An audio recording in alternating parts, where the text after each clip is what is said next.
నమస్తే, welcome to our channel. నేను మిషాని. స్టూడియోలో మన ముందు ఉన్నారు పొలిటికల్ అనలిస్ట్ శ్రీలీల గారు ఉన్నారు. కొన్ని విషయాలను తెలుసుకునే ప్రయత్నం చేద్దాం. నమస్కారం మేడం. నమస్తే అమ్మా. మేడం, లక్ష్మీ పార్వతి సాక్షి మీడియాలో ఈరోజు మాట్లాడుతూ ముఖ్యంగా హెరిటేజ్ గురించి మాట్లాడుతుంది, విమర్శిస్తూ మాట్లాడుతుంది. ప్రభుత్వం గురించి పరిపాలన లేదని ఒక పక్క మాట్లాడుతుంది. ఆమె ఎప్పుడు ప్రెస్ మీట్ పెట్టినా రాష్ట్రం గురించి పరిపాలన లేదంటది. బాబు గారి గురించి దుమ్మెత్తు బయట మాట్లాడుతూనే ఉంటుంది. ఇప్పుడు ముఖ్యంగా హెరిటేజ్ గురించి మాట్లాడుతుంది. దీని మీ స్పందన ఏంటి మేడం? అంటే సాక్షి మీడియాలో పిచ్చి బట్టి పిచ్చి అరుపులు అరుస్తున్న లక్ష్మీ పార్వతి పిచ్చి కుక్క గరిచిందా అని చెప్పేసి అనుమానం వస్తుంది ఈ రోజును చూస్తే.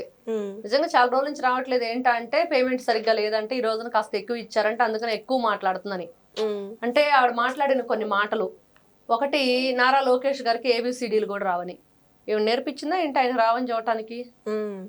ఏమి తెలియదు కదా ఆయన ఏంటనేది. టచ్ చేస్తే తెలుస్తుంది అది కరెంటా కాదనేది. నీకు తెలియదు, నీకు తెలియకుండా సైలెంట్ గా కూర్చో. రాష్ట్రాన్ని ఏ విధంగా పరిపాలిస్తున్నాడో అందరూ చూస్తున్నారు. ఒక విద్యాశాఖ మంత్రిగా, ఒక ఐటీ మినిస్టర్ గా ఆయన ఏ విధంగా ముందుకు వెళ్తున్నాడో కూడా అందరూ చూస్తున్నారు. మరి జగన్మోహన్ రెడ్డి గారితో పోల్చుకోవడం చాలా అసహ్యంగా ఉంది. ఇంకోటి అసలు ఎవరం కూడా దాన్ని డైజెస్ట్ చేసుకోలేకపోతున్నాము. ఇంకొకటి ఆవిడ మీడియా, పచ్చ మీడియా కొన్ని ఉన్నాయి, వాటిని ఉరిదీయాలని చెప్పి మాట్లాడింది. మరి వాళ్ళందరూ ఈ రోజున ఎలా స్పందిస్తారు, ఏ విధంగా మరి ఆవిడ మాటలకి వీళ్ళు రియాక్ట్ అవుతారో చూడాలి. మీడియాని ఉరిదీయటం అనే మాట అసలు ఎందుకు వాడింది, ఆవిడ బాధ ఏంటి? ఇంకా హెరిటేజ్ విషయానికి వస్తే హెరిటేజ్ కూడా ఆమె మీద కేసు నమోదు చేయాలి. ఎందుకంటే తిరుమల లడ్డీకు హెరిటేజ్ కి సంబంధాలు ఉన్నాయని మాట్లాడింది. అది ఎంతవరకు కరెక్ట్? ఏ ఆధారాలతో ఆవిడ మాట్లాడుతుంది?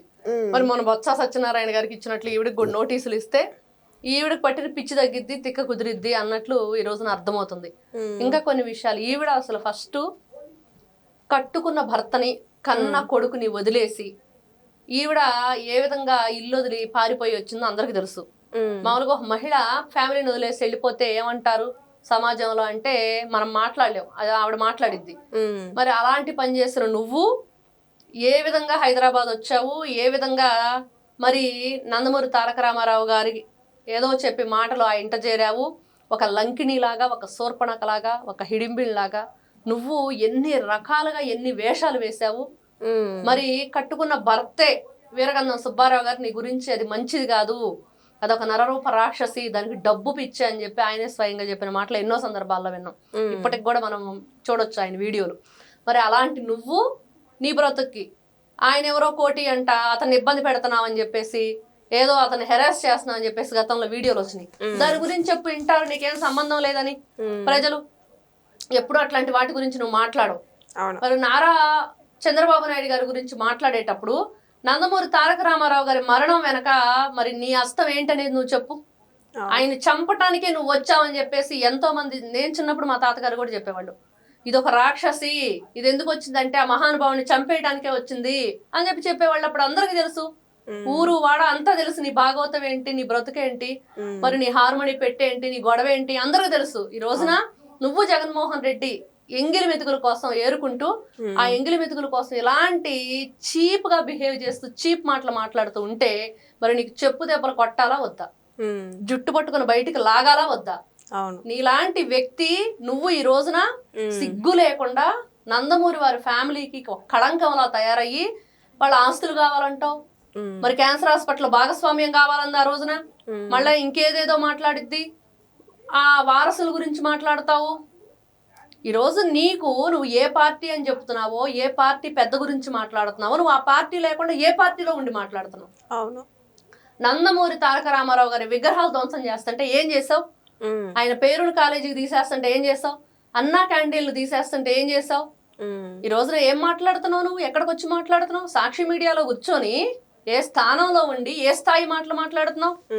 దిగజారిపోయింది నీ స్థాయికి, ఆవిడ స్థాయికి తగ్గట్లుగానే ఉన్నాయి ఆ మాటలు. స్థాయి ఇప్పుడు దేనికైనా ఒక కయ్యానికైనా వియ్యానికైనా సముజ్జి ఉండాలని ఆవిడ స్థాయికి తగ్గ మాటలే మాట్లాడుతుంది. అలాంటి చీప్ వేషాలు వేసేవాళ్ళు అట్లాంటి చీప్ మాటలే మాట్లాడతారు. కాబట్టి ఇట్లాంటి వ్యక్తులకి దేహశుద్ధి చెయ్యాలి. ఇట్లాంటి వ్యక్తులు మనుషుల్లో తిరగడానికి పనికిరారు. ఒక పిచ్చి కుక్క మాదిరి మాట్లాడుతున్న లక్ష్మీ పార్వతిని ఏం చేసినా పాపం లేదు. ఈ రోజున వీళ్ళందరూ కూడా దీని మీద ఈ రోజున తిరుమల తిరుపతి దేవస్థానం వాళ్ళు, మీడియా వాళ్ళు, హెరిటేజ్ వాళ్ళు, అటు కూటమి ప్రభుత్వం అందరూ కూడా చర్యలు తీసుకోవాలి. ఇలాంటి మాటలు మాట్లాడకుండా ప్రతి మాటకి మరి ఆవిడ దగ్గర నుంచి వడ్డీతో సహా చెల్లించేటట్లు చేయాలి. గతంలో నీకు ఈ హిందువుల గురించే తెలియదని బాబు గారిని విమర్శిస్తుంది.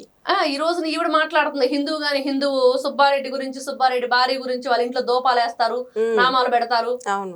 ఈవిడికి తెలుసంట, ఈవిడ వెళ్ళిద్దంట.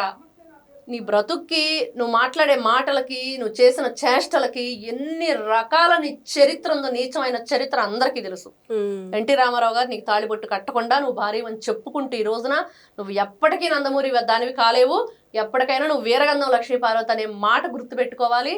ఈ రోజున ఈవిడకి భగవంతుని పట్ల భక్తి ఉండి, గౌరవం ఉండి, స్వామివారి పట్ల ఒక హిందువుగా నువ్వు నిజమైన హిందువు అయితే ఈ రోజు స్వామివారి పట్ల అపచారం చేసిన వాళ్ళ మీడియాలో కూర్చొని నువ్వు మాట్లాడుతున్నావు చూడు పిచ్చి మాటలో, దాన్ని బట్టి అర్థమవుతుంది నువ్వేంటి, నీ స్థాయి ఏంటి, నువ్వు హిందూ మతాన్ని గౌరవించేదానివేనా, హిందూ మతాన్ని ఆచరించేదానివేనా అనేది. అవన్నీ వదిలేసి ఈ రోజున నారా చంద్రబాబు నాయుడు గారి గురించి, పవన్ కళ్యాణ్ గారి గురించి, మోడీ గారి గురించి, లోకేష్ గారి గురించి, మీడియా గురించి, అసలు ఫస్ట్ ఆ మాటే మీడియాని ఉరిదీయాలనే మాట.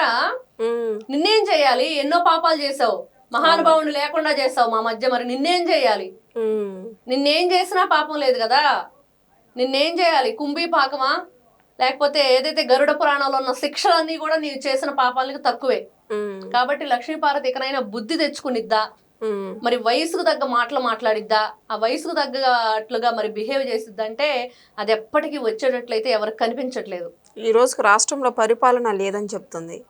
ఈ రోజున రాష్ట్రంలో పరిపాలన ఉందో లేదో ప్రజలు పరిపాలన అర్థమవుతుంది. ప్రజలు కామ్గా ఉన్నారు, చక్కగా అంతా మంచి జరుగుతుంది, ఎవ్వరూ ఎక్కడ ఎటువంటి ఇబ్బంది గురవట్లేదు, వాళ్ళంతా మంచిగా జరుగుతుందని ప్రజలే స్వయంగా పబ్లిక్ వాయిస్ మనం వింటూ ఉన్నాము. జగన్మోహన్ రెడ్డి అధికారంలో ఉన్నప్పుడు ఎన్ని అరాచకాలు, అసలు ప్రజావేదిక ఎందుకు కూల్చాడు చెప్పమనండి ఫస్ట్. లక్ష్మీపార్వతి దగ్గర ఆన్సర్ ఉందా? అన్నా క్యాంటీన్లు కూల్చిన దానికి ఆన్సర్ ఉందా? మరి ఎన్ని విధాలుగా ఎంతమందిని ఇబ్బంది పెట్టాడు దానికి ఆన్సర్ ఉందా? డాక్టర్ సుధాకర్ ఎందుకు చనిపోయాడు? 1 కాదు 2 కాదు, ఇలాంటి అరాచకాలు, కల్తీ మద్యం తయారు చేసి 36,000 30,000 మందిని దాదాపుగా చంపేసి రోజున ఎంతో మంది అనారోగ్యం పాలయ్యి, ఇసుక దందా, ఆడుదాం ఆంధ్ర దందా, క్వార్జ్ దందా, అక్రమ తవ్వకాలు, రోడ్లు కూడా తవ్వేసుకొని పోయి నీచమైన చరిత్ర కదా. ఎక్కడ లేని విధంగా రైతులు దాదాపుగా 1500 పైన రోజున మరి దీక్ష చేసి అమరావతి కోసం ఎంత పోరాడారు. అవును. న్యాయస్థానం దేవస్థానం అని చెప్పేసి నడి రోడ్డు మీద భోజనం చేశారు వాళ్ళు. అట్లాంటి వాళ్ళ చరిత్ర చెప్తుంది ఈ రోజున మీరేం చేశారు, మీరు ఎలాంటి పరిపాలన అందించారని. జగన్మోహన్ రెడ్డి అడుగమ్మా ఏం పరిపాలన అందించాడు, ఎలా చేశాడో చెప్తాడు. అంతేగాని ఈ రోజున కూటమి ప్రభుత్వం చక్కగా ముందుకు తీసుకెళ్తూ ఉంటే, అభివృద్ధి పనులన్నీ జరుగుతూ ఉంటే ఈమె ఏడుపు ఏంటి అంటే మరి జగన్మోహన్ రెడ్డి సరిగ్గా పేమెంట్ ఇవ్వట్లేదు, అది ఆమె ఏడుపు. అందుకని అలా పెద్దగా అరుస్తుంది, ఏడుస్తుంది. Thank you madam. నమస్తే.